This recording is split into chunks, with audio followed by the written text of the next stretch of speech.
All right, we are live here. This might be the last episode we don't have a name for this. Right, So we don't. Right. that's a little bit of a tease for later, but that's okay. This is what week we in? 11 now. 49ers have the Rams this week. Andrew Pasquini, Jason Aponte. You notice below me we have somebody. Grant Cohn is joining. How you doing today, Grant? I'm doing great. How are you? I'm pretty good. Can't complain. I got my 49ers Super Bowl shirt on because I like to remind myself of that. But yeah, it's ancient history. Yes. Nice. Yeah. Nice. Hey, everyone, if you're watching at home, make sure you subscribe to Jason and Andrew's YouTube channel right now. Do that Appreciate right you, now, and do the same. Right and now. Do the same thing, and do the same thing to Grant too. But don't start Grant already, right? Like I feel like I see you. I see you and talk to you more than my own family at this point. Like I swear, Same, like it's getting like one of my best friends. Right, exactly. It's so weird, right? Like that, how like everybody gets indoors, and then all of a sudden everybody becomes cool, whatever. Yes, like, that's via true. phones. Yeah, one of the silver linings of COVID-19. For sure. So look, because we talk a lot, right? But I have a question for you, right? Sure. Your profile picture is a pretty iconic face, right? And Andrew here, is actually a Warriors fan. Okay. So your face, what I gathered from the video, right? Your face is one of almost like disgust, right? Yeah. Like, so what exactly was said that would cause you to make a face like that? And this is during the NBA Finals, right? That's a fair question. And you texted me a couple of days ago, and I said, "Look, it's a long story. It's not that long a story, but let me do it." Okay, so it was the game that they lost the series to the Raptors. It was over, and not only was it over, it looked like the dynasty was over. It was a historic night. They lost at home, and the first question of that press conference was a big deal. I mean, do you ask a real pointed journalism question, or do you go softball city? And I was curious. I mean, I wasn't going to ask the first question. I don't have those kind of cojones. I want to know who was going to do it. Like, was it Mark Stein or some heavy hitter to come in and ask a real question? Paulo Antunes, God love him. I never heard of him. He's a big star in Brazil. He is like the Stuart Scott of Brazil. Anyway, he gets the mic. And he asks one of these like radio questions where the question is like 45 seconds. And it's like kind of the whole purpose is to get his voice on television. And I didn't really understand where he was going with his question at first. And then when it dawned on me, I just couldn't hold back. And I was sitting right next to it, 2 feet away. And he just goes, hey, coach, it was a tough series, a tough game. But, in that third quarter, fourth quarter, your guys were just diving on loose balls, hustling back on defense. It's almost a direct quote, just leaving it all out there. I mean, how proud are you in the effort of your players?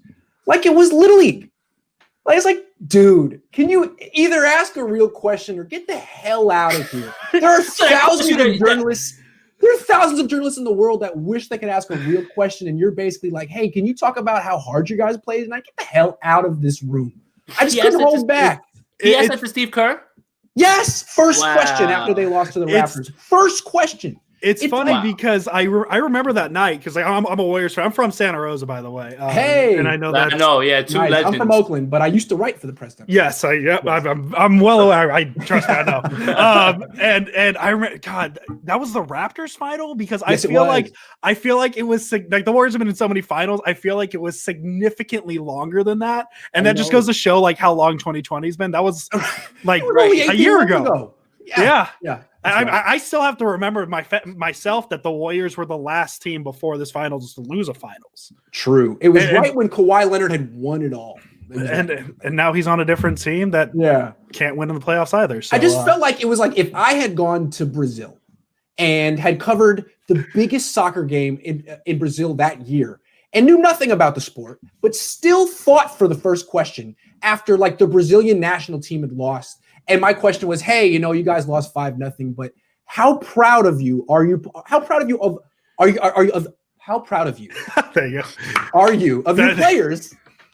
It would be like that, like talk about the grit and the effort they played with as you lost 5-0. Like you can't do that. I'm so glad I got that context though, because like that's the first picture I've ever seen of you before I even got to know you, right? So I never understood. Like I'm just like, why is he looking like that? And then that other video comes out, and I needed context finally. So I'm glad I got it. Yeah, East Bay Chris was asked, was Kerr proud though? That's the. Oh my God. Was Steve Kerr proud of the effort he saw? Steve Kerr's the nicest guy. He doesn't object to a softball question. He encourages softball questions. Oh yeah. He doesn't want the pointed question. So I'm sure he gave a great answer and appreciated Paulo Antunes's charity. Paulo, what the hell was that? Oh, okay. Follow-up story. This is even better. Okay. All right. So during the Super Bowl, I meet up with this one Brazilian journalist who's a fan of mine, and he's chilling on South Beach with other Brazilian journalists. We go there, and I come in. They're like, "You're the guy who gave that look to Paulo Antunes. No. We freaking hate Paulo Antunes. He big times everyone. He's got the biggest ego." It's like, hella funny. Somewhere in Brazil, there's just Grant Cohn posters hanging. That picture just randomly there. You know what? Now talking about it, it gets me upset because I was down there from in Miami too, and we were like, I never, that's what I'm saying, whatever. But had we known each other, that would have been exactly. No, now we'll never get outside ever again. Ever. I guess on topic, I want to start with a softball question for you. Really, my biggest takeaway from the daily Niners media stuff, Chris Biederman of the Sac Bee tweeted that Robert Saleh eats pumpkin pie as an appetizer. Do you think that's going to hurt or help his case to be a head coach next season in the NFL? The way I looked at it is like Robert Saleh's Muslim. He comes from a Muslim family. I mean, these guys, they haven't been in America that long. So they asked him, like, what do you do on Thanksgiving? Who knows what they do on Thanksgiving? So he tried to give like an all-American answer and kind of failed, in my opinion. It's not a bad idea. He tried. And I don't know if he really has pumpkin pie for breakfast. Great. Good for you because he's in great shape. I think the real issue is that most people think pumpkin pie is nasty. I kind of like pumpkin pie. So I think the issue is by admitting that he eats that at any point in the day, people are going to jump on him for that. What's wrong with that though? I think pumpkin. It's not my favorite, but I don't think it is. It's not objectionable. Like it's apple is always the high bar. But I disagree. What? Here we go. What? It might even be better for. I mean, I never thought of pumpkin pie for breakfast. Maybe that even makes it better. So my opinion on pies is if you're trying to sneak fruit in there, I don't want any dessert that's like, hey, apple pie is amazing. No. Have you ever seen Twin Peaks? No. Yes. There is a whole thing about cherry pie. Cherry pie, the pie is amazing. Yeah, it's like it's hypnotic. There's something about. You know what it is, Grant? He's a little bit younger. So really? yeah, he is. Yes. To me, I just turned 28 on Monday. Hey, he's not. How old are you? It is Jason. 36. You're 36. Wow. Yes. All right. Right in the middle. I know Twin Peaks. I was. Yeah, that's true. You wouldn't know that. That's true. Okay. All right. All right. You want to talk 49ers? I thought we started with 49. I asked the question we of did. the defensive coordinator of the 49ers. Oh yeah, right. So do you think that hurts his head coaching job? Maybe. I don't know. He doesn't really advertise his religion as he probably shouldn't. I mean, it's personal. Yeah. But I don't think that people really know that about him. Like he's Muslim. He's there's no one like him in the NFL. He is one of a kind. Right. I mean, and that's like you said, he's in shape, man. So if he's eating pumpkin pie for appetizers, we're doing it wrong. Like maybe it's the right thing to do. Maybe right, exactly. That's right. So all right. So I see people in the comments. You knew that we had to ask about it. So today, we found out that the Ravens and the Steelers are not going to be playing on Thursday. This obviously drums up a bunch of anger on 49ers Twitter today right away. As soon as I found that out, I was like, "Oop, here it goes!" And literally, boom, boom, boom, it was right there. So, talk to me a little bit about it. What you think. And then we'll go around and we'll give our takes. I think it's Nick Mullins' fault. I think if Jimmy Garoppolo were healthy and the NFL could market that dude's face, they would postpone the game. But they look at the Niners and they're like, we could postpone it, but Jimmy ain't coming back. It's still Mullins. You're still going to lose.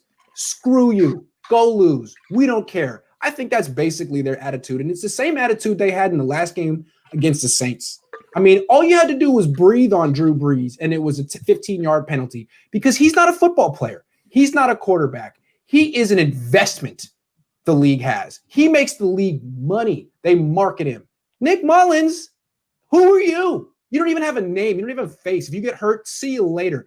It's like a different set of rules for Nick. It's a different set of rules for the 49ers. Maybe that's why they kind of like having Jimmy Garoppolo because they're like in this upper echelon tier of teams that have a quarterback that the NFL actually cares about and wants to protect, as opposed to poor Nick Mullins. He got blasted in that game. They tried to market him before that Philly game. Remember? So remember when they were showing the top quarterbacks right there, they had Nick Mullins and not Carson Wentz before that. So they tried that and they saw what happened and they were like, all right, we're not doing it. We're out. And I believe that's what happened against the Packers too. They're like, opponent for what? It's still Nick. Which is, it sucks. Nick some respect. My thing is just like there needs to be consistency. That's like the biggest thing. That like Major League Baseball got a lot of flack for how poorly their season went, but at least they were consistent. Like if there's a positive test, game's postponed. Like we don't care. We'll find out if it's a false negative or false positive. Excuse me. I just want to consider, like the Raiders had to practice all week last week without their starting defense against the best team in the NFL, or one of the best teams in the NFL.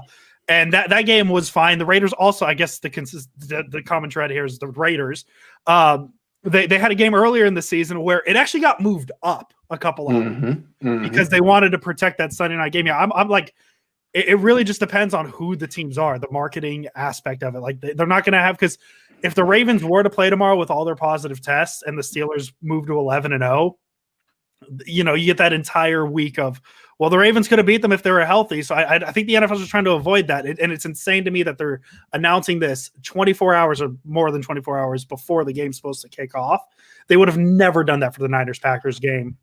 Period. It's just disgusting, Andrew. And it's like they're playing favorites. Like, well, this game matters. The Ravens still are in it. The Niners aren't. They wrote the Niners off 3 weeks ago. That's not right. I mean, really, it's the most ridiculous season of all time, and the NFL is meddling in it and playing favorites. It's disgusting. Well, the NFL's plan before the season started, I mean, back in April when all this started, or March, whatever you want to say, was, it'll be gone by August. We don't need to make a plan to combat this. And then it was still here in August, and the NFL's like, well, said they were going to get rid of it. I mean, we were going to be fine. President of the United States. This is just flabbergasted. I'm flabbergasted. Yes. Yeah, that's it. I love that word too. But the thing is this, right? I think that the NFL really, if there was no other games this week, tomorrow, if there was no 2 other games, they probably don't call this game. They probably force whoever to go out there. Like Harbaugh, strap it up. You're playing special teams this game. Like, like get in there, but because they have at least 2 games, they get a slice of ratings. It's still going to be a nationally televised game on Monday. I think that has a little bit to do with it. Look, do I agree that the way that things shook out with the 49ers? Come on, the fan in me is going to sit there and say, I didn't really like it because you wanted those guys to get on the field. But correct me if I'm wrong. Did Kendrick Bourne test positive again, even if they would have moved that game? Like he wouldn't even been able to play in that game regardless. He did. That's true. Right. So, I mean, it sucks. I knew that was going to happen right away. But I mean, and then let's be even a little bit more frank. Would having those guys have really possibly changed that result? No. I don't know. That one is the one that I have a little bit of tougher. They still would have had Jerick McKinnon as their starting running back. Right. That's what I mean. So it's like, Ayuk would have been there, and all that stuff. And it's like, they probably still would have lost that game. So, I mean, I get being upset. People were going crazy today, tagging the commission. It's like, there's other things at play. The 49ers get, a little bit ripped. Yep. But it's how it goes this year, right? This is right on par with the things that are going on this year for me. True. It's just interesting to me. Like the Niners are I grew up with the Niners being a marquee franchise in the NFL. Yeah. It was the Niners, the Cowboys, the Steelers, the Packers. Those 4 teams. It's basically those 4 teams. And now it's like the NFL's like, you got who? Like Cleveland. I agree with you. They treat the Niners like Cleveland West. I agree with you though. I agree with you on that though. Like if Jimmy and all of them were ready to go, and this was like a clash of going for the number 1 seed, I think the league finds a way probably around it. I agree with that part. I do. They probably would have. So I mean, it's hard because the logistics of the Steelers really have to be upset, right? Their bye week, their mini bye week during it's all messed up. They're the ones getting. Obviously you're going to go out there and play the games no matter what, but they've got to be feeling it probably more than, I mean, they're 11-0. So I guess that's a softening blow or whatever, or 10-0, right? So, but yeah, I mean, I guess they still could postpone this game. I just don't think they will. I mean, it's it is what it is, basically, is what I'll say about it. I think that's kind of just, you know, where we're at with it. But I think other people in the comments want to talk about this K'Wan Williams thing with the PEDs, right? So Deebo Samuel's tweeting, I'm getting picked on. Like he said, it's been like 6 times or something like that he's been tested. Ooh. Yeah. Ooh. And out of nowhere. And he's like, random. Like, why is this? And then K1 gets, you know, busted for the PEDs. And we're like, okay, it's fine. He's hurt. He's not going to be playing anyway. But today it gets rescinded because something was off with the results. Yeah. What? God knows what the hell's going on. What is going on? I could guess. If it got rescinded, that means he's probably not messing around with testosterone. If he was messing around with HGH and testosterone, that wouldn't fluctuate. What's probably happened is there's some banned substance, something that wasn't FDA approved or whatever, that got a false positive, and they tested him again and he tested negative. So good. I mean, that's a good story. It does seem like the athletes are, if they take these supplements, there's a lot of risk there because there's a lot of stuff that's over the counter and legal that's against the CBA. You got to know, you got to look at all the little ingredients. And it sounds like he did. It sounds like it was a mistake. So good. Yeah. Yeah. And I'm just scared that, you know, like people don't read the story. They read the headline. So once you see that K1's got popped, even if you find out the next day that he's not, I just don't want that like following him, you know, if it's not true like that. So that's the part I feel like people are really upset about, right? It's like, have you tarnished this man's name now with this, you know, going forward? So, you know, that's what I feel. That's a good point. You know, a little bit. Yeah. I mean, it's a big news that he tests positive, and then the fact that it's rescinded is like a footnote. Yeah. Oh yeah. By the way, right? Yeah. Like, oh yeah. By the way, it was rescinded, right? Like, like what do they say? They scream your failures and whisper your success. Like that. That thing. That's it. True. You know? And I totally found that like on a meme. I promise you, I did. I like it though. There's no little ring to it. You should have passed it as your own. Nah. Somebody in the comments would have been like, "We heard that one, bro." Do you think Raheem, the big trio that we're waiting on for this Sunday's Mostert, Deebo, and Sherman, I believe. Yeah. Do you think all three of them play? Wait. Am I missing one? Yeah, you are. You disrespecting. I'm missing Jeff Wilson and Jeff Wilson. Forget Tevin Coleman. Disrespecting Jeff Wilson Jr. Jeffrey. Jeffrey changed his name. Not Jeff anymore. I guess he's trying to step out of his dad's shadow. out of the 7 names we just listed, who do you think we're going to see on Sunday? Who do you think's not going to play Sunday? And do you think any of them tilt the scale towards the Niners because they're playing a very good Rams team? Yeah, it's so hard. I mean, Richard Sherman, Jeff Wilson Jr., and Raheem Mostert technically are still on IR. Yeah, they practiced today. They practiced today. Saturday at 1. Yeah, so I would imagine they're going to stay on IR. Okay. And they can kind of like conceal their practice participation and keep it more of a secret, and then activate them on Saturday or whatever and play them. I would think that getting Deebo and Raheem Mostert and Jeff Wilson Jr. back is a huge freaking deal. Yes. It's a huge freaking deal. I don't know how much they can play against the Rams, but having all 3 of them, it's the run game. Those 3. I don't care about Tevin Coleman and Jerick McKinnon. They're fine. But those 3 guys are playmakers. Jeff Wilson Jr.'s game against the Patriots was legendary. Yeah. Legendary. Mm-hmm. And Raheem Mostert's had plenty of games like that. And Deebo Samuel's the best of all 3 of them. They can get all 3 of those guys back with the way the defense is playing. I honestly don't care who's playing quarterback unless it's CJ Beathard. If it's anyone but CJ Beathard, they can win. CJ just finds ways to lose. I'm sorry. And then I guess the other quick follow up is, how do you feel about is it Justin School that's going to start at left tackle with Williams? Oh, that's good. I'm glad you brought that up. I'm scared. Is that who the presumed starter is, the left tackle? I don't think this is. If this is going to be, you think this is going to be a 1 week thing with Trent Williams? I'm scared. Why would you come back? You know, like right now, you have to watch your health. He's a cancer survivor, and I'm not going to fault him at all if he wants to stay home at this point. Mm-hmm. So he would be like at risk. Yeah. Is that the point? I mean, he's on. So he's a close contact. I think he's positive. I think he tested positive. Yeah. So you know, it's really weird, right? Some guys get tested positive and then like, you know, they're off the next week.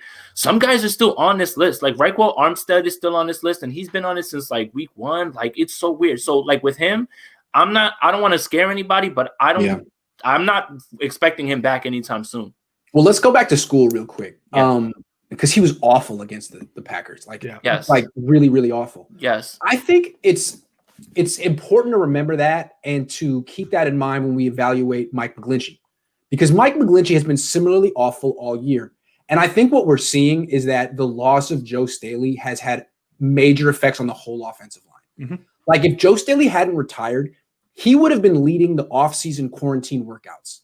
He would have been calling every player, School, McGlinchey, McKivitz, all of them.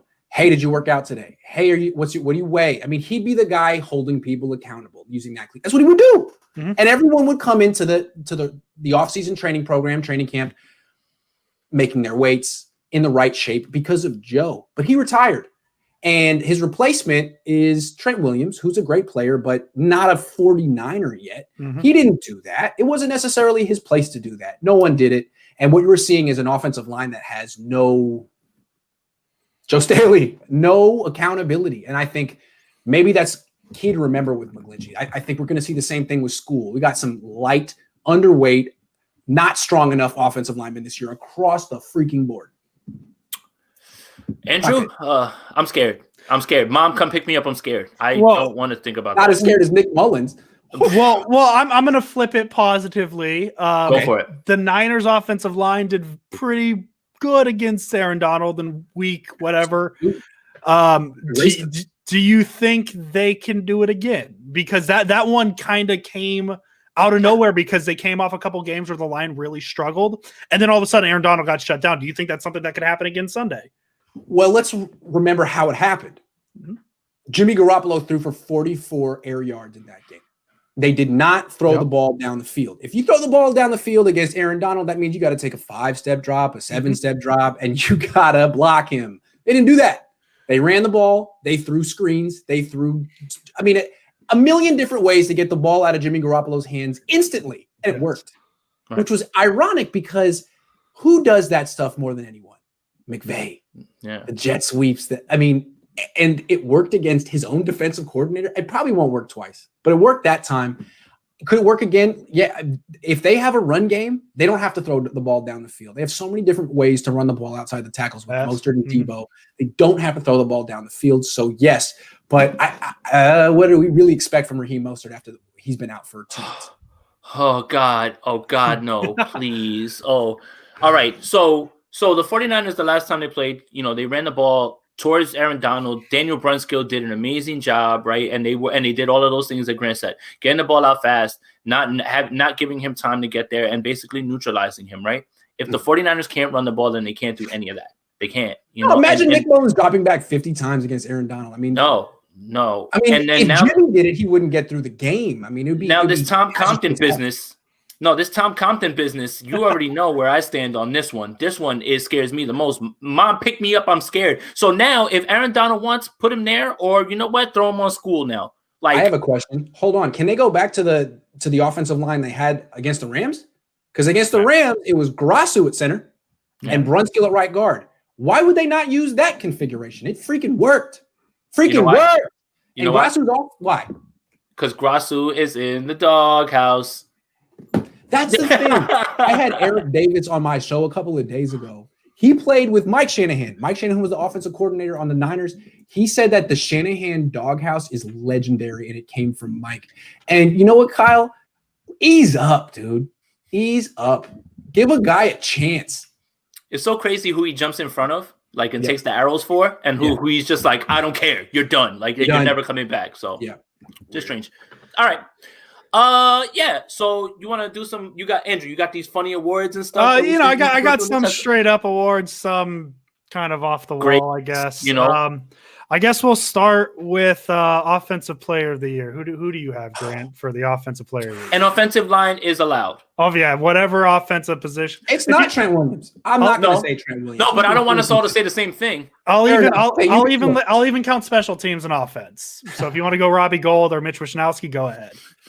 Okay, look, I'm not going to poo-poo the Trent Williams pick because one of you are going to take him, and it's a fair pick because he actually is probably the best player on the offense. I'm going to say he hasn't had the best season, though. Who has had the best season on the offense? Been the most consistent? Brandon Ayuk. It's Brandon Ayuk. He may not be the best player on the offense, but when he's been healthy, he's been a baller. And really, he probably should have better numbers than he has right now. He's playing on an offense that doesn't go down the field. Yeah. And when you watch the tape, Jason, you guys watch. I mean, he's consistently open down the field and not getting the ball. It's Ayuk. Yep, absolutely. I mean, that's who. I mean, it would have been across the board, like for me, Andrew. I'm gonna go. I know my pick. He's not necessarily on the field a lot right now because of injuries. I'm gonna go Raheem Mostert because the offense looks a lot different when he's not there. Fair enough. I think Kittle's the best overall player on the offense as a whole football player, but Mostert's the engine. I think Mostert, just something about him, just the idea of him, how explosive he can be. I'm going to go. I know he hasn't played in a lot of games this year, but just seeing how different the offense is, I'm going to go Mostert. He's still their leading rusher. Am I wrong? I think he's still their leading rusher. I will confirm that. Let's find out. Here's the stat. The only person that has more yards on the 49ers, total yards, than Frank Gore is Raheem Mostert with 507, and Frank Gore has 505. There you go. This year. Oh, no. This year for the New York Jets. This year for the New York Jets. Muhammad said, Chris, I'm gonna put you in timeout. I swear, don't even start. Muhammad said deserves an honorable mention for his one catch. Yes, Raheem Mostert still leaves the team in rushing. Yep. 49ers legend, Muhammad Sanu, who will be playing tomorrow at 12:30 for the Lions. He had a better Niners career than AJ Jenkins. He did. He's got one. He got one. The guy that, you know what? Now that you guys have said who you said, and I think it's because he's not there, I'm going to say this, but I think it's Deebo Samuel, right? So it's weird when Deebo's there. All these throws behind the line are there. They're they're available, and then it's like when he's not there, it's just like, yeah, we're not using that at all with anybody. Like it's just those plays are only for him. And we're just going to do other things and not do that. So, in the interest of, switching it up so we'd all have three different ones, it's got to be Deebo Samuel, I think. And I think that's the one that the quarterbacks like the most because he's so good on those underneath routes and those quick Texas routes and things like that. So, yeah, I would say Deebo. It definitely isn't George Kittle because even when he was healthy, he had quite an underwhelming for his standard season. And again, it wasn't necessarily his fault. No. But he's playing through a lot, man. I mean, I almost low key just want him to just take care of the shoulder, take care of the leg, get ready for next year. Get 3 surgeries and come back next year. Hopefully, we'll see. Yeah. Same question, defensive side of the ball, and I think this one's a little easier for all three of us to agree because I think I'm gonna choose one that's not the same. Yeah, I'm gonna choose one that's not. I mean, the answer is Fred. The answer is Fred Warner. Do we want? Let's rule out Fred Warner then, because that's just the assumed MVP of the defense. Not even assumed; he is the MVP of the defense. And there are other players who you could go to. I'm not going to say I'm going to save them for you. They're legit. I'm going to go with defensive coordinator Robert Saleh, MVP of the defense. He is doing an A+ job right now. I mean, just look at the Saints games from this year and last year. He went to New Orleans last year with Bosa, Ford, the whole squad, and got destroyed.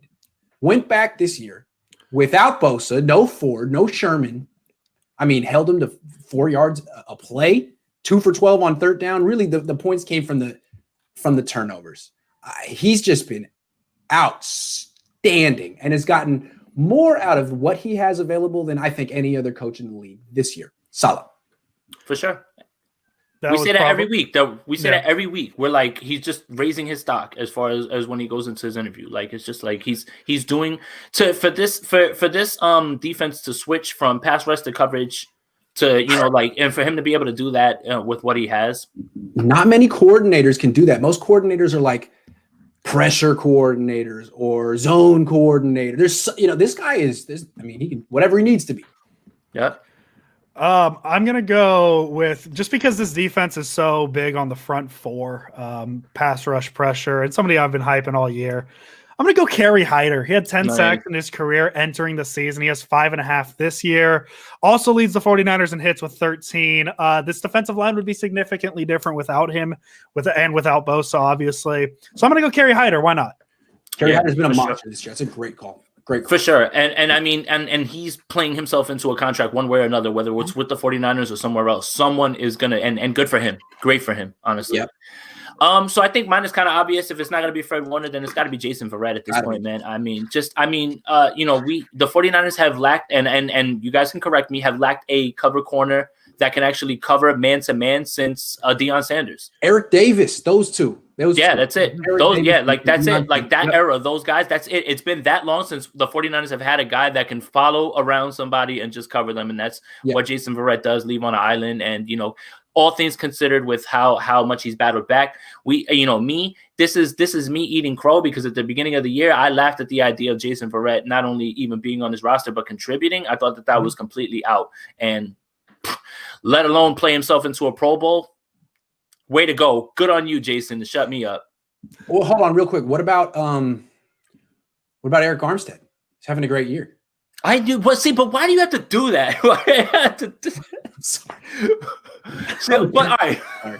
I'm a jerk. So look, I mean, we shouldn't take shots at Eric Armstead. He's on a good defense. He's doing something. So oh my God. He's still there. He helped contain on that play in the Saints game, right? He sent the guy back in.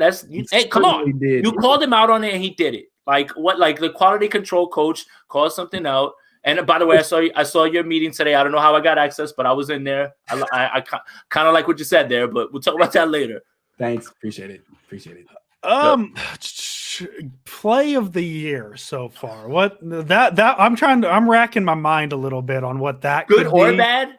Good or bad? Sure, we'll open it up because I'm kind of because I feel like last year, halfway through the season at this point, like you had a good amount of plays to choose from.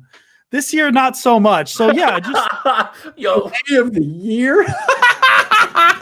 Hey, okay.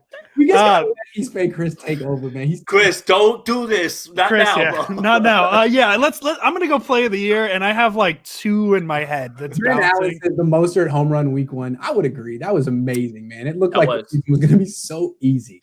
You know what's crazy is shout out to Coach Yak right on Twitter. He posted that clip today, and that's in the first quarter of the first game. And he's like, what were your thoughts right after this play happened? And I went right under the comments and said, we're going back to the bowl. It's done. And that's literally the thought that was in my mind when Raheem Mostert made that play. Like, oh yeah, I'm pretty sure I said this game's over the second that happened. Right. I was just like, yeah, this game's over. They're gonna run rough shot. Brian Allen logging down. Keena, come on. Come on. Highlight video. Go ahead, Andrew. I'm gonna go Raheem Mostert week 2 against the Jets. I don't know why that play is the first one that jumped out of my head. But yeah, why? It's because we're so anxious going into that game after week 1. So. I think like the first play they erased like doubt that they were like, all right, they're about to roll over the Jets for us, so we don't have to worry. Little did we know what was ahead, but right then that calmed any anxiety. Chris says McKinnon out of the Wildcat. Oh, come on. That's we're off the rails. Yeah, so I'll go Mostert just because I felt like that Jets game was more of a must win than it needed to be. And first play of the game, 75 yards. Like, oh yeah, it's the Jets. What was I worried about? So I'll go that. Okay. The obvious one for me is the Ayuk one, man. Yes. And you know what's messed up is if that happens in a stadium full of people, the 49ers might have just enough to eke that game out, unfortunately. And that's not even me saying that. I think I heard somebody saying that and I'm repeating it. So, I mean, it just showed right then, like, we were like, wow, like, like you got it right. I got one. What about Eric Armstead's sack? That was great. His sack? So good. Eric Armstead sack that one. It was so good. Wait, it's 1.5. Oh, you're right.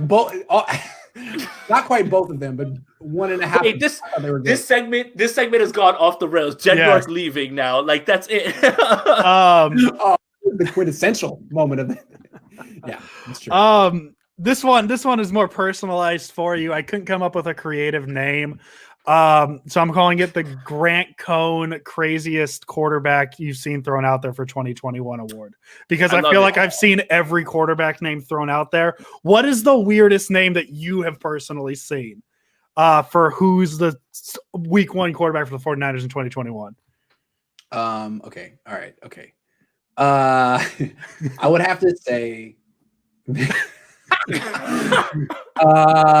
look, I mean, it's got to be Kaepernick, right? I mean, the people who are still hanging on to the dream. Nothing again. He got screwed. Yes. He got screwed, but it's not going to happen.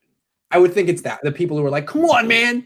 Well, see, my thing is all right. When I see Josh Johnson get a shot, that's when I get mad. That's when I get mad, right? Like, see, I wasn't even thinking about him, but if you're going to pick up a mobile quarterback who has an arm, who's a single read guy, Well, my thing I know a is guy. too is my excuse kind of as to why he's not there anymore is like it's been 5 years. Like realistically, how many NFL players get a shot after 5 years? And then you go down to Dallas and you see Aldon Smith. Oh, and then you go to Jacksonville and there's Bruce Miller, just the 2015 49ers hanging out. It's true. Matt Moore continues to be a backup, right? I don't even know if he's a backup in this league, but like there was a year before that he was a high school coach. And they were like, all right, cool. We need you to come back and be a backup. Like, yes. And he's not the only guy who's done that. The Eagles had one last year. The Eagles guy. What's that guy's name? McCown. He's back too. He's on somebody's roster. Yeah. I mean, I understand why people. Mike Glennon. What about Kaepernick? Mike Glennon. Yeah. That's awful. Yes. This week. He's starting for the Jaguars this week. Oh, yeah, he is. Mike Glennon. Longest neck in the game. He's next up. Excuse me. Longest neck in the game behind Drew Brees. After Ahmad Brooks. Nice. You know who's picking players in Jacksonville? What? Oh, yeah. Yes. Bruce Miller, Aaron Lynch. It's like he's getting the whole band together down there. It's like the Niners. Come on back. Yeah. Tom Sula, then he's set. I just picture Bruce Miller sitting in his house, like in a couch in a dark room, and he gets the call, like, I need you to come back. And he's got like a big beard. Like, what has he been doing since he like beat up that kid and that father? And all I knew is he had 7 felony charges. Right. Yeah. 7. That's crazy. I mean, beating 1 felony charge is tough. Not that I speak from experience, but 7? Well, hey, great. Good for you. I thought his life was over. Right. Right, that's my thing. That's what I'm saying. Like, I felt like he was in a room. Like, I pictured the room really dark. There's a lot of bottles on the floor. He's got a big beard, and he gets the call, and he's like, "You son of a bitch!"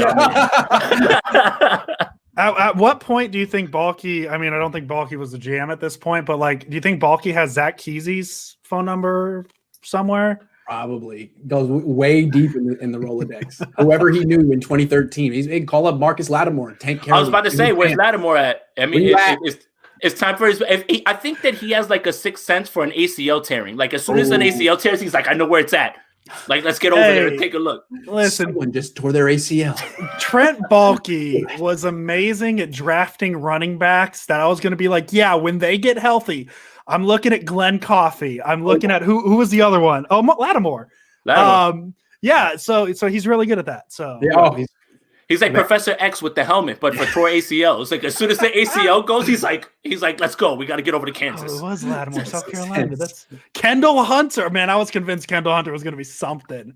Yeah. See, and Chris acts like he's not a fan of this team, but he knows so much. It's so crazy, bro. Dude, the combo Frank Gore and Kendall Hunter in like Madden 15, wild. Wow. What else we got? Do you want to grade? I guess can we grade like the units? I guess. Do you want to grade the offensive line, grade the defensive line, grade the secondary? I guess you want to do that. We could kill a little time with that. All right. We can do that.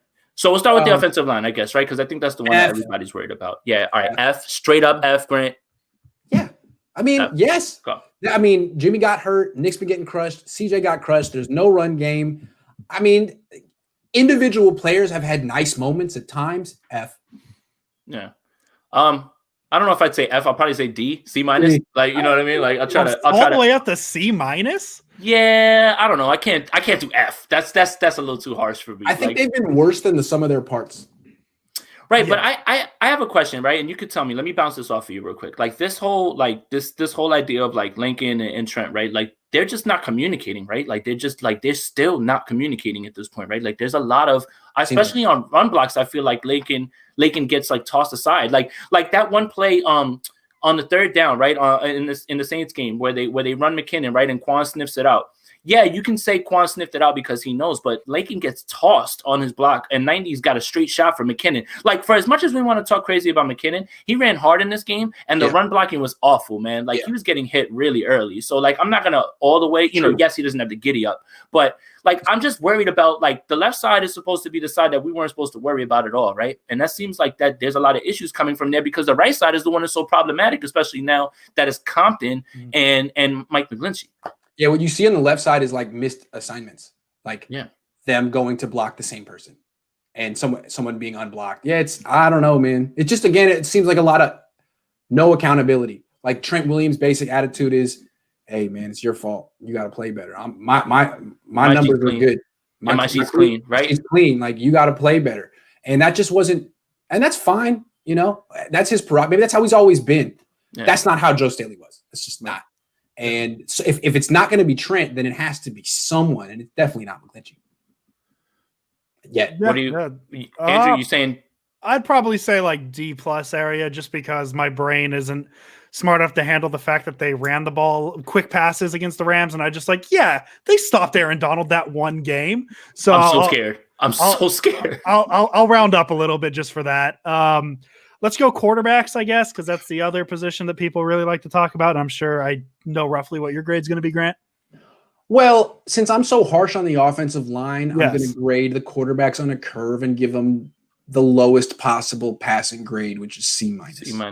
Give them a C-. I don't think any of them have played well. None of them have been consistent, but none of them have had pass protection. And all three of them are pocket quarterbacks. So they haven't had a run game either. It's hard to fail any of them. Right. Yeah, I'm gonna go with incomplete. I'm just gonna bail out. I think that's basically what I did. I mean, I think quarterback is, especially when you lose your starting, quarterback for however games they've lost, it's just kind of hard to grade it overall. So I'll go incomplete. Fair. Yeah, and then there's glimpses of it. Like at times, especially like when the game's out of reach. Like Nick's like, oh look, and then CJ's like, oh look, and then Jimmy beats up on the Jets and Giants, and it's like you see it in flashes. But yeah, I mean, C- D is where I'm at with it too, because it's unfair because of the line, and it's also the weapons. Like especially when you throw River Craycraft, you get the River Craycraft show on Thursday Night Football, right? And it's like. Yeah, right. What a show that was. It was. Show. Nick Mullen's best throw was a drop by River Craycraft. Way to go, River. Yep. Thanks, River. River. Yeah, exactly. That is your real name. Hey, man. In college, I had a friend named River and a friend named Lake. So that's interesting. I got a lot. The Niners have a River and a Lakin, so they're pretty close. Yeah, they're close. Yeah. They're close. River's actually a good name. I gotta say. River is a good name. Power name. I like it a lot. I guess we'll go running backs. I guess that'd probably be about the same as quarterback. I would give them the same freaking grade because they had to deal with the same offensive line, and all these guys have gotten hurt. So Raheem Mostert was great when he was healthy, but he's the starting running back on this team. He needs to show that he can stay healthy, and he has never shown that he can be a workhorse running back. That's on him. So yeah, C-. Yeah, and then the thing is with Mostert, right? It's like, oh, I want to be a 200 carry guy, and it's like, we had a plan for him and everything, but out of necessity, he became a guy that needs to just tote that thing, like just keep giving it to him, like until he throws up at this point. Yeah. But the run blocking is like, it's close to where it was last year. Like it's not that much worse if it is, like it's like that, like it's weird, right? But Mostert, it's like. When Shanahan runs those outside zones with McKinnon, those are Mostert's plays. Those aren't McKinnon plays. So that's why sometimes that those don't work for me. Like those plays is, so when Mostert gets back, he hits those holes and he just needs that much room to get through. So that's the difference. Savon Ahmed. I want to talk about it because he's doing so well over there. And you know what, though? I want to talk about their system as well, too, though, because Myles Gaskin was tearing it up, too, when he was over there. So, like, it seems like they've got something moving over there, like, in their run game. But Ahmed looks good, man. He's been catching the ball. Trust me, I have him on a bunch of my fantasy teams. That's how I know. And I was like, oh, wow, I could take him off my taxi squad because I've been holding him thinking he was going to be a 49er. And, yeah, man, he's been playing well. And we could definitely have used him right now at this point, especially now with Hasty. In hindsight, right? No doubt. It's really one of the many reasons this season fell apart is because Kyle Shanahan didn't keep the right running backs on his 53. McKinnon shouldn't have made it. Ahmed should have made it. Sorry. Yeah. But it's hindsight. I'm gonna say C+ B- area just because of what we've found out about the running backs that they have on the roster, like Jeff Wilson. Like we kind of knew about Jeff Wilson. He's really good. He's better than what people think he is. Sure. Jermichael Hasty has shown flashes. So with the amount of injuries they've had for what they've shown, I know Tevin Coleman's Tevin Coleman at this point, and Jerick McKinnon is Jerick McKinnon at this point. But for what they've had, they've exceeded expectations in terms of after Mostert went down. So I'll say C+ B- area. It would be kind of interesting if we could grade. How about the rookie class? That'd be kind of interesting. That's what we were going to, I guess that was one of so I guess just any rookie that's on the 49ers right now this year. Or just overall. Why don't we go draft pick by draft pick? Okay. I'm going to pull it up. We go draft pick by draft. That'd be fun. This feels like a setup. No, let's start with Kinlaw, who just had a terrific game against the Saints. Best defender on the field, better than Fred Warner. Yeah, he looked great. Why don't we do that? Who wants to go first? I'll go because I feel like I defend Kinlaw a lot. I think the Saints game was one of his best games. A lot of the things he's like defensive, like the Niners were spoiled a little bit with DeForest Buckner because he was really good at getting pressure. And I look at the defensive tackle position as one that doesn't collect stats as much unless you're one of the top tier guys. Agree. And a lot of what Kinlaw does are things that don't appear. Like one of his better plays was the one of him sticking his hand out, interrupting the pass from Breeze to Kamara. Yep. But he doesn't get credit for a pass breakup because he didn't tip the ball in any way. So things like that. So I'm maybe a little higher on a lot higher than a lot of people are on Kinlaw. I'm going to go B+ just because I feel like a lot of the negativity towards him is saying, well, he's not DeForest Buckner, and that's really the biggest con 49er fans have against him. So I'll go B+. I'm going to go B. I'm going to go B, and I'm going to tell you why. And it's not even about the, like, yes, obviously this was his best game, and nobody's happier than me to see it get the sack. But what I've been impressed with week to week, even though, we haven't seen the numbers and you haven't seen the production, is that I see him learning how to not just bull rush, right? He's getting hands on people and he's moving. That's what I'm more impressed with. The progression with how you win is how you're going to be able to sustain it in this league. And he's showing that at least he's working on that. And those are the things that I'm looking at, right? The sacks and the pressures are going to come, right? He's the only rookie that has more pressures than him is Chase Young. That's it. There's not really many from the line, that came out in this draft, right? Like when we go through it, but that's still impressive nonetheless, right? Because Chase Young is all over the quarterback over there in Washington. So I give Kinlaw a B. It's gonna come, and when it does, it's gonna be a flurry, and it's gonna be like the levee breaking because he seems close. Like he seems like he's getting his instincts to where, like even that play where he knocks that Kamara play, right? It almost looked like he was getting pushed out of the play, but because he was aware of where he was able to get a hand up and figure it out, right? Like there's other players on this team that would have been pushed in that position and just been like trying to fight their way through it. He actually knew where the ball was going because of just where he was at that point. So while that might not have been a good rep, it shows that the guy's mind is working and that his motor keeps going. So I'm impressed with that. Yeah, I agree with everything you guys have said. Your evaluation of Kinlaw, I think he's been a pleasant surprise. He's improved. I think he's a B player right now, maybe B+, but I'm going to say he's a C pick. That's a different issue.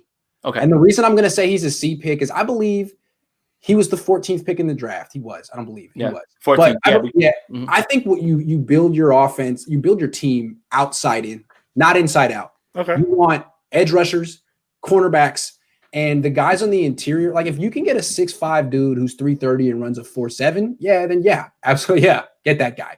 But from what I've seen for Javon Kinlaw, he's not special enough. Okay. To be worth a 14th pick as a defensive tackle. Nothing against him. He's a good defensive tackle. Mm-hmm.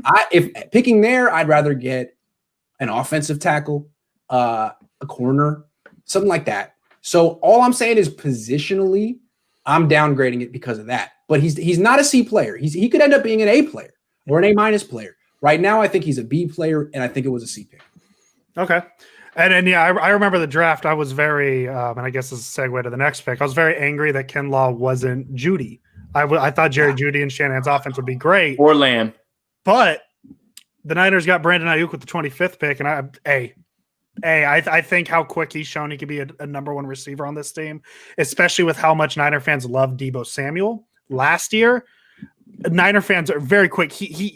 He just feels like he can do a lot of things. And if whatever you want to say, the Niners get a quarterback who can throw the ball downfield a bit, I think we'll see a little bit more of what Ayuk can be. But for what we've seen in this very limited offense the 49ers have offered all year, I'm going to go Ayuk an A. That's cool. A+. And I'll tell you why. Because even Deebo Samuel, when he first joined, he wasn't as featured and as familiar with the playbook. What was it about Brandon Ayuk that he immediately showed up, and when he was immediately pressed into duty, he was immediately asked to shoulder the load, and he's done nothing but exactly what he's supposed to do with it. All a receiver can do is get open, and that's what this kid does. And it's just crazy, right? The comps that I had heard in the beginning, Odell Beckham with longer arms, I hear that all the time. And I'm just happy that the 49ers finally have like that sort of receiver that can go 3 levels, right? Like, I don't think that Ayuk is asked to run deep, but he can.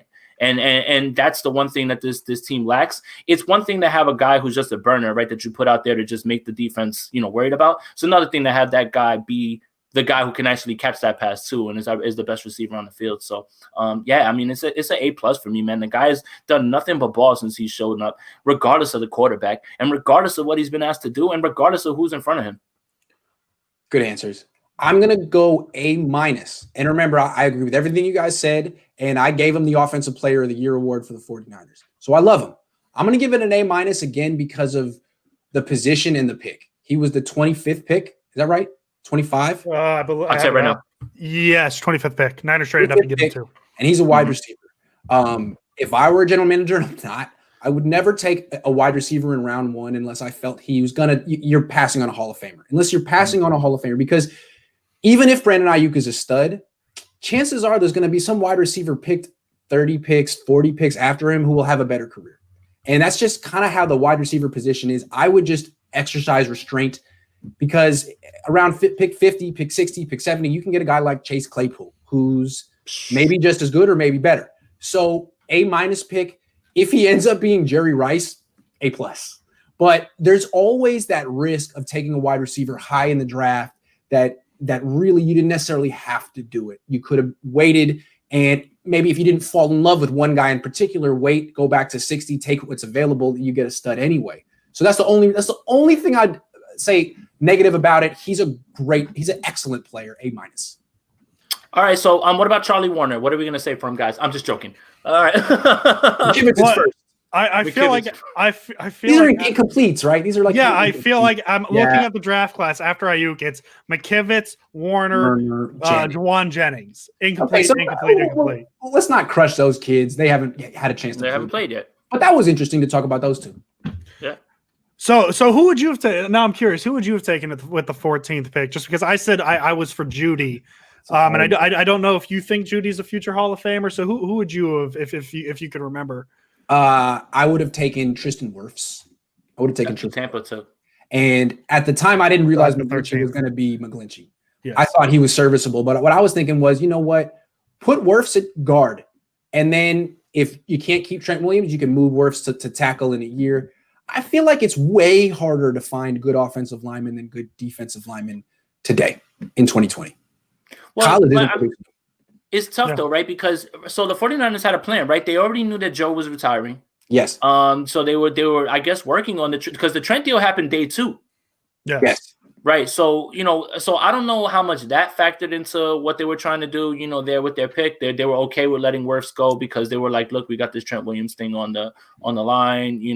It's always good to look back, but sometimes it's hard to, to remember where people made those decisions and why they made them. Kinlaw may have a better career than Wirfs. So I'm not saying I'm right. I'm just trying to say what I would have done. Yeah. So we're going back to April, what you thought then. And then I think the other thing at 25, there's a couple things they could have done there instead of Ayuk. One, they could have taken Jordan Love. That would have been interesting. Would have been interesting because they knew they weren't committed to Jimmy Garoppolo. The other thing they could have done, trade down. You could have traded down, get a third, get a second, and then take a corner like Trayvon Diggs and a wide receiver like Chase Claypool. They could have done something like that. Mm-hmm. I don't know if they could have pulled it off, but those are the alternatives. Yeah, and what you say about the offensive line too, drafting it is one of my, because it's November, the draft is way far ahead. One of the ideas I've bounced around just because of what I've seen is if they choose to move on from Williams, trying to move up in the first round, they'd have to move up pretty far for I'm drawing a blank. Oregon left tackle. Whatever his name is. I forget his name. I'm drawing a blank. In the comments. Penei Sewell. Yes. And so and I think offensive tackle is very important to draft. Obviously in the draft, I was going to say that that's a weird sentence. But yeah, so I agree on the Wirfs thing. When I saw that Wirfs was still on the board at 13, one of my thoughts was, okay, maybe they're going with it. Right. Because, I don't think people really expected him to be available. And I think what happened last year was it was a really good class for offensive tackles. Yes. There were 4. And if Wirfs had come out in 2021, he'd be more like a top 5 pick. Really, in retrospect, I think he was the best of the offensive tackles. The Giants made everything chaos though when they took Andrew Thomas. Though. Yes, that was the big surprise pick. They should have taken Wirfs. Right. Well, Becton's good too, though. Becton's really good. Yeah, really Wirfs was the fourth tackle off the board behind Thomas, Wills, and Becton, and then it's Wirfs. I guess they decided he was not a left tackle material, but he's a hell of an athlete, and he's a really good right tackle. I think he could probably play left. And I mean, he's got to be good if because Tom Brady had to have his hand in the bowl on that pick, and then for him to say, "Hey, Wirfs is the guy," and they even traded up a pick to get him. You know, it shows how highly Brady thinks of him, at least. Honestly, Tampa should move him to left tackle right now because that Donovan Smith guy is weak. Man, I just watched. I'm getting ready for. I don't know why I'm doing this, but I'm getting myself more psyched out about it. But I've been watching the Rams, and I'm so interested in McVay's offense and the way he's been running it this year. Like they were toying with the Bucs on Monday night. Toying with them. It was a joke. Like they were running the same play. They ran the same play, I think, 3 times on the first drive. Just like we're just disrespecting them. Like it was something to see. Like this Rams team that the 49ers are about to face on Sunday is not the Rams team that they saw when they played last time. So I'm interested to get into that. But so look, we're getting close to an hour. You know, we know time is money, especially with you, Grant. You know, so let's end it with this. Okay. What do you want to do it, Andrew? Oh, I had another question too. So you go. Well, I was going to say the other side of the draft, something that happened yesterday. The finalists for the 2021 Hall of Fame was announced. I think 3 49ers. John Lynch, not really. You know, he's not a 49er, but he's a 49er. Yeah. Patrick Willis, Bryant Young, and John Lynch on that. Do you see either of those 3 making it? And I don't know, just your thoughts overall on the Hall of Fame class. I don't think Bryant Young's going to make it. Great player. I love him. Great player. I don't think John Lynch is going to make it either. It seems like I don't know. It just seems like he's fallen short a few times. I mean, I don't know. Yeah. The question is Willis. Here's the question. Yeah. Willis played how many? Willis played how many seasons? 7. One less than Calvin Johnson. He was an All-Pro in 6 of them, or something like that, wasn't it? Like that's insane. Here's how I think the voting committee is going to handle it. I don't think he'll be a first ballot Hall of Famer, but I think he'll be in probably 3 or 4. And you know who I think will be a first ballot Hall of Famer? Frank Gore, because of the longevity. Longevity. I think for the Hall of Fame, longevity counts. It's not just about if you were the best player in the league for 4 years. It's also about the entire career. And it's fair to say Patrick Willis had a shorter career than lots of Hall of Famers. He's going to be a Hall of Famer. He was the best. He might have been the best middle linebacker of all time. He's going to make it. But if they don't put him in the first time, I wouldn't be outraged. I guess I'd understand it, but he better freaking make it by the second or third. And then I have a very off-topic. One more. Roger Craig should be in the freaking Hall of Fame. Stop it. I don't understand. I don't understand. Like, and then when you see some of these quarterbacks that are going to get in from this generation purely on stats that are not adjusted for error, it even makes you more upset that Roger Craig is not in. Honestly. Terrell Davis got in for 4 good years or whatever. Like Roger Craig was the prototype of the modern NFL running back, and he has rings. He was a lead running back on multiple champions. I knew it was a joke when T.O. didn't get in on the first time. Like, I don't understand what you like. I don't care what you think of that man. When you look at what that man did on the field, I don't even see how it's even like you should be stripped of your vote if you don't vote him in. But anyway, I know what Andrew's about to ask. I can do a devil's advocate argument against Terrell Owens in the Hall of Fame, but we can do it another time. We can do that. No, you're gonna make me mad. Yeah, exactly. Do it in text. And then my very off-topic Hall of Fame question, and now I just Googled it, and now I'm questioning if it was you or if your dad wrote the article. Is Buster Posey a Hall of Famer? Oh, it was me. That's me. It was you. Okay. I hard disagree. Actually, it was a few years ago. I hard disagreed. Now I might not be as much. Hold on. A little bit of backstory too. So I tell Andrew, I'm gonna get Grant on here. He was like, good. He was like, I want to ask him about his Buster Posey too. Okay. I think my take has aged pretty well. I think as I said a few years ago, I disagreed. So I just want you to meet me in the middle here. Okay. If Yadier Molina is a Hall of Famer, can we agree that Buster Posey's a Hall of Famer? Yes. Well, yeah. Okay. Yeah. I'll take that middle ground. Is Yadi gonna make it? There's a very large contingent of people who are like, yeah, Yadier Molina's a Hall of Famer. And I'm just like, well, if Yadier's a Hall of Famer, then Buster Posey, if Yadier Molina makes it at 75% or whatever dumb, he should make it too. Number, Buster should make it too. Yeah. I think if you put it that way, but that's just me. To me, Buster. No, but if you put it that way, yeah. Buster issue is longevity. Yeah, that's the big thing. Yeah, he had some great years. And when I said it was like 2 years ago. Yeah, I think you're writing your dude off. He's 31 years old. Well, he's done. I definitely hard disagreed with you, but yeah, over the past few years with how little he's played, like the taste is getting tougher now. So I bet he still makes it though. I bet he still makes it. For some reason, voters love him. He was that winner thing. Worked for like 3-4 years. He's gonna make it. That winner vibe, when he's there, and he always produced when he was there. That they value that a lot. Honestly, they really do, and they should, because in the biggest moments, that's All right. Anyway, he kind of had like a Derek Jeter vibe a little bit, although Jeter was way better than him. If Derek Jeter didn't if Derek Jeter didn't wear the pinstripes, he wouldn't be remembered as fondly. I'm just agree that. If ifs and buts were candy and nuts, I don't care. We're not slandering Derek Jeter on this program. He was the best position player on multiple championship teams, just like talk to him, Grant. Yeah, even though those teams were won with pitching, Jeter still gets the glory because Let me tell you this. Let me tell you this. There's only like 4 guys. Gary Larkin. No. There's only 4 guys in baseball history that have more hits than him. Why isn't that something that people are like, oh, they're just like, yeah, whatever, cool. Why hasn't anybody else done it? No, you're right. He had the longevity. He had signature moments. His flip backhand toss against the Get in here and save me. Get in here and save me, Yankee fans. Let's go. How dare you? Yeah, no.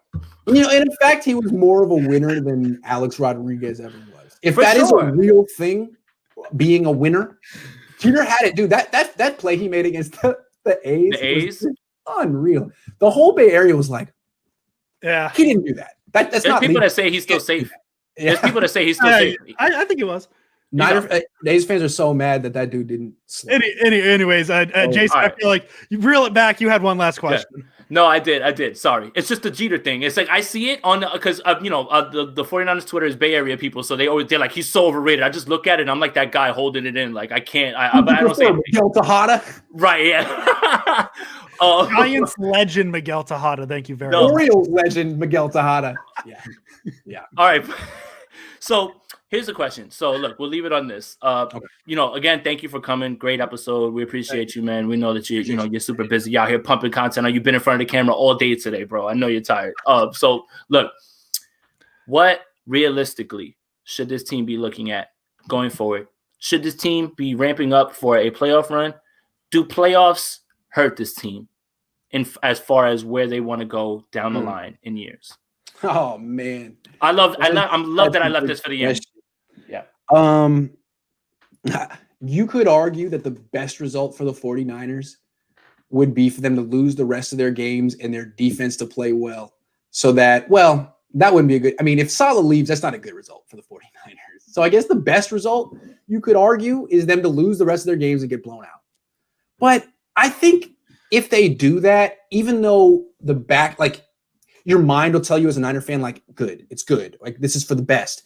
You'll also be like, do we really suck? Like, is there anything here? Are the coaches overrated? Is there any foundation here? We're 4 years in, and we can't win a freaking game against Washington.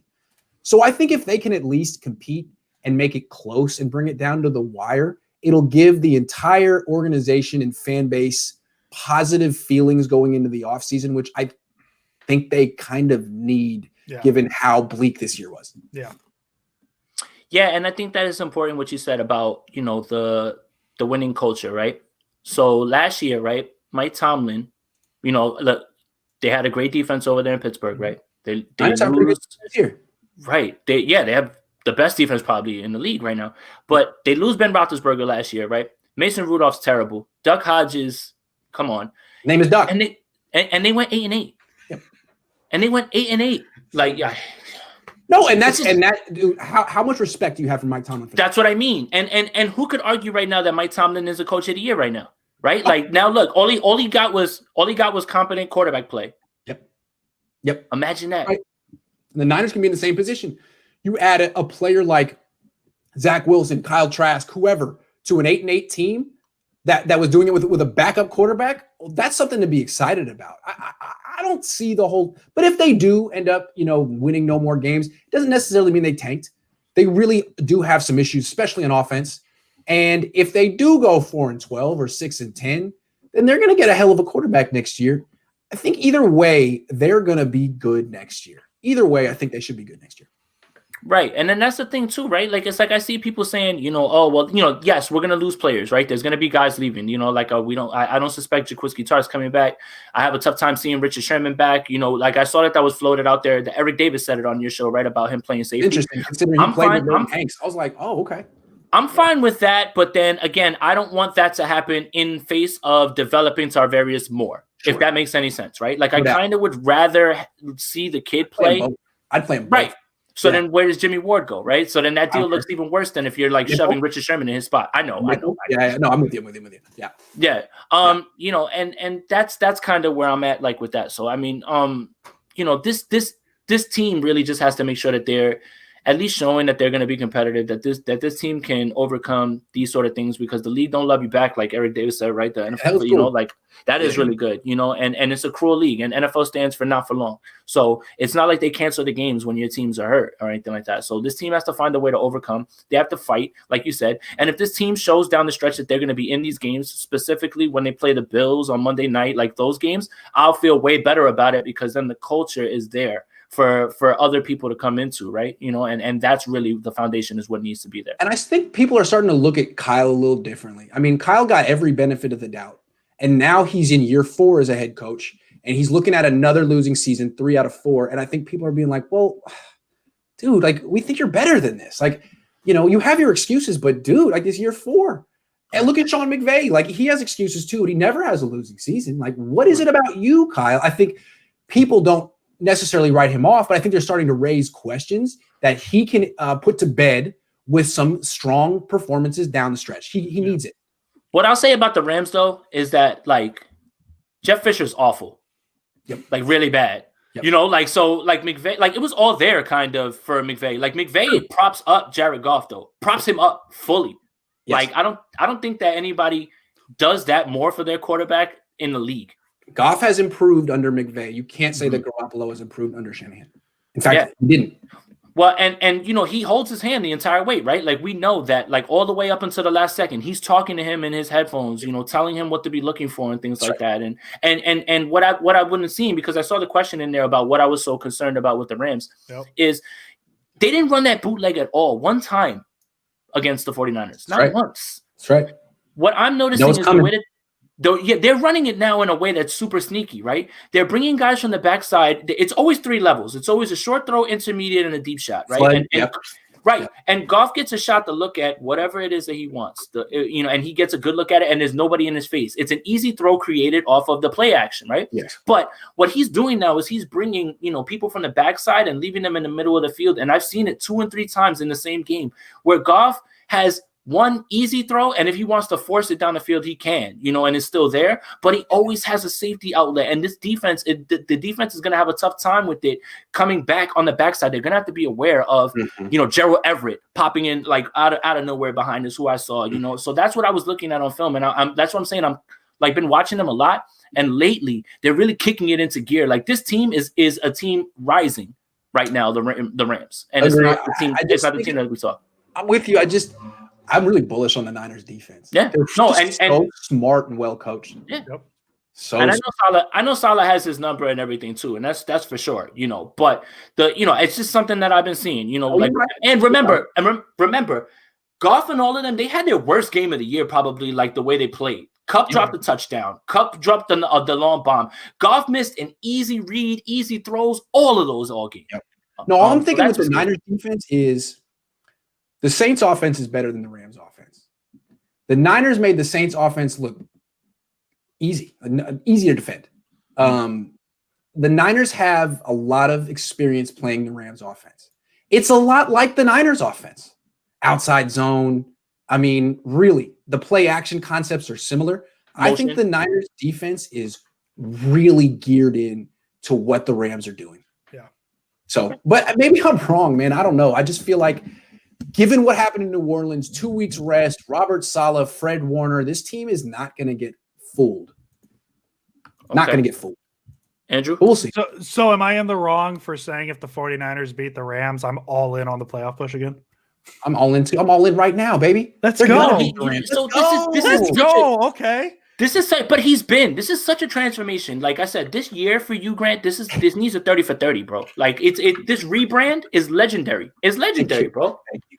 It was not it was not on purpose. I don't know what not by design, right? I'm just following Chris's lead. Whatever he says, I just try to do the same thing because I just don't understand how your burner is in here touching like while you're in here. How do you do it, right? You know, it's just I can't tell you all my tricks. You know what I'm saying? You know, it do be. Yeah. Oh my God, this was great. But thank you, Grant. Thank you so much for having me. I will have you on my show sometime. I'll reciprocate. Let's do that. All right. Yeah, man, for sure. You know what it is. Right. But make sure that you guys subscribe to Grant's channel. He's pumping out content like crazy, man. Working overtime, man. I know you needed some rest, bro, for sure, man. You're all over the Twitter right now. So first day off since April tomorrow. Enjoy, I'm bro. Gonna post it on YouTube. I'm just gonna post it today. There you go. There you go. Hey, have a good Thanksgiving too, huh? You too, man. Yeah. Have a good Thanksgiving, you and your family and everything. Happy Thanksgiving. All right, man. So yeah, man, thank you, for everybody who jumped in, subscribed, liked, all those things, thank you for, can we clip Grant leaving like that? Like he was just like, am I still here? I should leave. Actually, I do want to address some things real quick before we leave. I see people talking about a certain thing that happened on Sunday. And I just want to release a statement that Sunday by proxy was my birthday. My birthday was Monday. Don't say happy birthday. I don't care about that. That's not what this is about. I watched no football on Sunday. I watched none. I take the Niners bye week seriously, and I just cleanse myself of football. I don't know what Taysom Hill did, nor do I care. Jameis Winston's still a better quarterback. I just want to leave it there. I want to leave that. That's my statement. People in the chat are literally saying, Hey, are you going to talk about Taysom? I don't want to talk about Taysom Hill. He hurt me on the day before my birthday. He shouldn't be the starter. I don't want to talk about it. Okay. Thank you, chat. But we were all thinking about you though. That's the thing about it. Everybody was tuned into this game because of you and trying to see what was going to happen, right? After the first drive, I think there was a large outcry on Twitter of where is Jameis? Put Jameis in the game. And it didn't happen. But you have to know that you did that. It's not him eating the W. It's you. You need to you and Jameis need to talk this out, man, because you have got him hot in these 49er Twitter streets right now. And that's it. I'm just going to say this, and I like to talk about my dad being a running back for the 49ers. My dad can throw for 250 yards against the Falcons defense. Get out of here. Get out of here. You know what gets me mad is that he definitely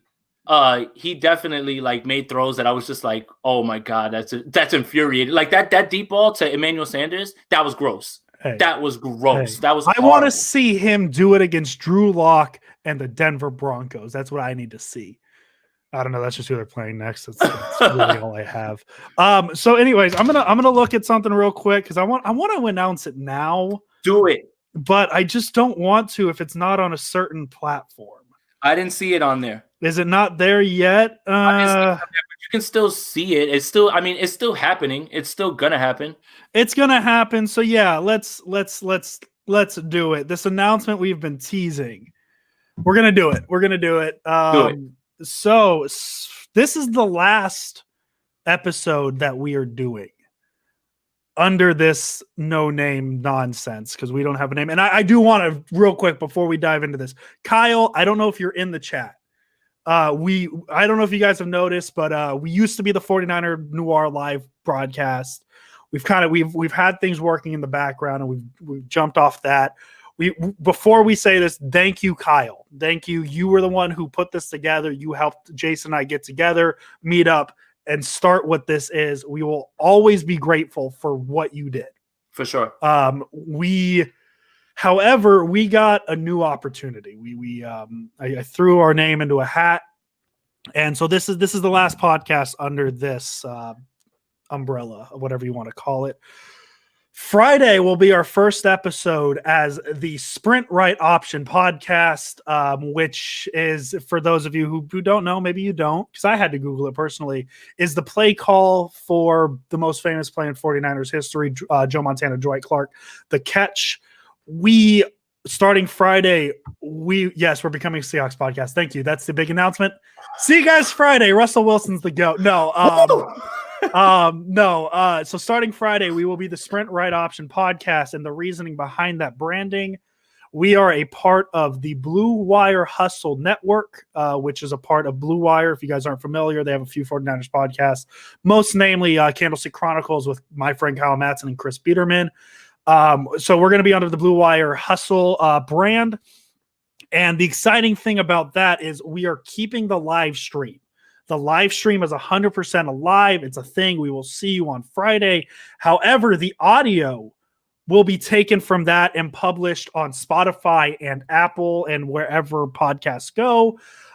So you can actually take us in your car and listen to us if you happen to miss this show. So we will still be here every Wednesday and Friday at 5:30. However, we're going to take this podcast and put it on the Blue Wire Hustle Network. You can download us. We will drop the trailer tomorrow. Follow, subscribe, 5 stars on this. We got to start saying that now because we're there. We're at that point. So definitely just we appreciate your guys' support. None of this is possible without you. Absolutely none of this is possible without you. And we have another opportunity to give you guys a chance to listen to us if you do listen to this show. For sure. And I think the best part is if you can take us in the car, it works because my face is a face for radio. So it's better to hear me than to actually look. So Vince, yes, we will still be doing the YouTube. The only tweaks that will be made in terms of the live stream is I know you guys love asking questions. We're not going to be able to answer that in the flow anymore just because of the audio podcast. We're just going to make the questions at the end of the show. We'll do our best to collect your questions as we go, but questions will be at the end of the show. And then we don't have a plan yet. I know sometimes we like to do tape. Obviously, tape isn't going to work on an audio podcast because we're pretty much going to take this video podcast and turn it into an audio podcast. We'll still be live on YouTube, Vince. I see your question. We're still live on YouTube. We're just going to kind of cater it towards being an audio podcast. So we're not going to do game tape anymore, at least on this platform. We might do other things for game tape because we do know you love that as well. But we just want you guys to know that is the plan. That is the announcement we have made. We are on Spotify right now. So if you actually go to Spotify right now, if you go to Spotify right this second and look up the Sprint Right Option podcast, we are there. We are not on Apple yet. We should be there in the coming days. But Friday's episode, the Ram preview, it will be our first episode on that. That'll release shortly after we're done recording this podcast. So that's the announcement. Jason and I are moving on from the 49er Noir brand. And a huge thank you to Kyle. Huge thank you to Kyle because without him, Kyle, this thank is you, impossible. Man. And we are on Spotify right now. We are on Spotify right there. There's the branding. We are not on Apple Podcasts yet. We will drop actually, you know what? Let's just live. Hey, this is our last few minutes as a strictly video podcast. We're going to drop the link while talking to you guys. The Spotify link? The Spotify link. Let's do it. Because did you follow us? I did. I followed us too. Look at that. We got 2. We got at least 2. So So we appreciate you guys. None of this is possible without you. A huge shout out to Grant Cohn. Huge shout out to him. We've had a very impressive run of that's guests. what I wanted to say too. Like I wanted to make sure that we, shout out to Nick, Akash, Croc, Guy, Grant. All of you guys helped us build up this buzz. Yeah, Matt, Javi. Yeah, Matt, Javi for sure, man. I would take our lineup against Joe Staley and Frank Gore 10 times out of 10. All right. I mean, I feel a little bit better, but I don't know, if I'm all the way there. Matt and Javi are flexing on us right now because they're best friends with Joe now. They can send Joe a text now at this point. Hey, man, that's okay. Joe, this is a Trent Williams podcast. That's it. Trent Williams stand. No, that's messed up, man. No, we love Joe Staley. But yeah, we appreciate everybody who's been on this show. We will continue to have guests as well. We would like that. That's not a thing that's going to disappear. When we can get people, we will have them on. Friday, though, it's just Jason and I. I'm sorry to disappoint you. We don't have anybody fun. I mean, Jason's fun. I enjoy Jason. But yeah, so that's really the big announcement. As I said, the only thing that's really going to change in terms of the live stream is we're not going to answer questions as we go. We're going to answer them at the end, just have a Q&A session. And then no game tape, no all 22 tape on this platform. Yeah, I mean, yeah, that's it. So we'll talk about it more on Twitter, but yeah, that's what we've been working on. We were just waiting for all the branding and everything to go through, and we wanted to make sure that we acknowledge Kyle and what brought us together and everything as well too. And how appreciative we are of him lending his platform to us to build this. So none of this would have been possible without him, and more importantly, none of this is possible without you guys. Yeah, so huge shout out. Do you have any last words for this podcast today? No, I'm ready. I'm ready to go Friday. Friday's going to be a little bit more business-like. We'll definitely have a plan where we're going to stick to, just because, this thing is a little bit more official at this point. Still going to have the, the lightheartedness, and we'll be talking scheme and stuff like that. That's what I've been really watching. We're not going to be able to show you guys or anything like that, but we'll be able to describe it in a way, and we'll talk about it, and we'll talk about the keys to victory on both sides. And, it's going to be fun, but, we're just glad that you guys are going to be here with us and taking this journey with us, man, because we built this all from the ground up with you guys. Yeah, huge thank you. And I guess also too, there will probably be a Sprint Right Option podcast YouTube page that this show will be hosted on. So be ready for that. We will announce that well in advance. Friday, it'll be right where it is right now. It'll be, I think on YouTube it's Jason. Your yeah, it's just mine for now. Yeah, so we'll switch that over, and then I'll go right back to doing breakdowns on my channel probably for now or whatever. Maybe that's where we'll upload some of that stuff. So we'll work through it. Well, hey Jason, we're at an hour and 21. Yep. I got a 2-hour drive I got to make. Yep. So yeah, that's it. Yep. That's it. We're ready to talk about Rams on Friday. Yes, sir. Definitely ready. But most importantly, for anybody that's out there, happy Thanksgiving. Happy Thanksgiving. Enjoy your family. Be safe, guys. Enjoy football tomorrow. I know Washington and Dallas isn't what you guys wanted to see, but go Alex Smith, right? Yeah, go Alex Smith. And actually, if you guys can, whether before Thanksgiving, if any of you do the corny, like, hey, go around the table or go around the Zoom, I guess it would be this year, say what you're thankful for, please slide in and say you're thankful for Jameis Winston and take video of it just to see the family reaction. I want to see it. I want to know. I need to know. Thank you. Go 49ers. We'll see you guys on Friday. See you guys Friday. Thank you. Have a good Thanksgiving, y'all.